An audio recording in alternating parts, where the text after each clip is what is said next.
As we've been saying, everyone's on mobile. We've all got our mobiles with us 24 hours a day. We all use our mobiles to research, to buy, to communicate with each other. So it is certainly something that we need to make sure that our websites are mobile friendly. Or the other word that you might hear for that is responsive.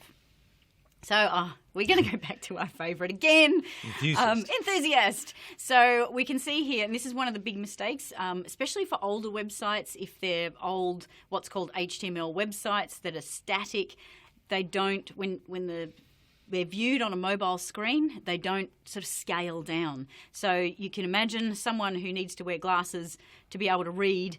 Even attempting to read that page is going to really, really struggle. So a big fail again, I'm afraid, on that one. Making sure, so the test is just look at your website on a mobile device and make sure that people can move around and actually access the information. So let's have a look at a good one, Just Car Insurance. So you can see there, they've obviously done their research and said, all right, what are the main things that people want to do when they come to our website on a mobile device? And they've come up with, they want to get a quote, they want to retrieve a quote, they might want to contact us, they want to research about the car insurance products, lodge a claim, make a payment, promos and news policy documents. So you see they're probably in order there of the most visited. And again, this comes back from our website data. No doubt they looked at their website data and saw where people were going within the website or on the website on mobile devices.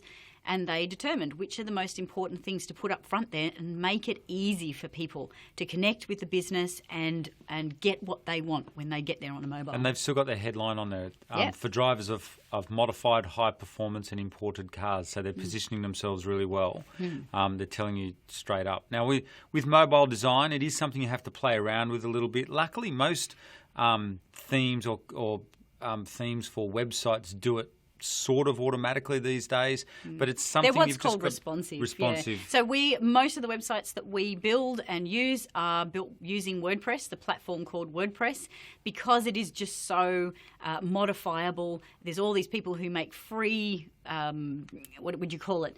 They're called plugins, but basically things that modify that website and make it behave this way and show different things. So that's probably the easiest way. If you're looking to build a website, using WordPress is one of the most common platforms now and the easiest to use and easiest to learn. And mobile responsive. That's the great thing. Yep, make that mobile So again, responsive. You don't have to know programming. Yeah, Yay! if you're not technical, you Doesn't matter if you're not technical.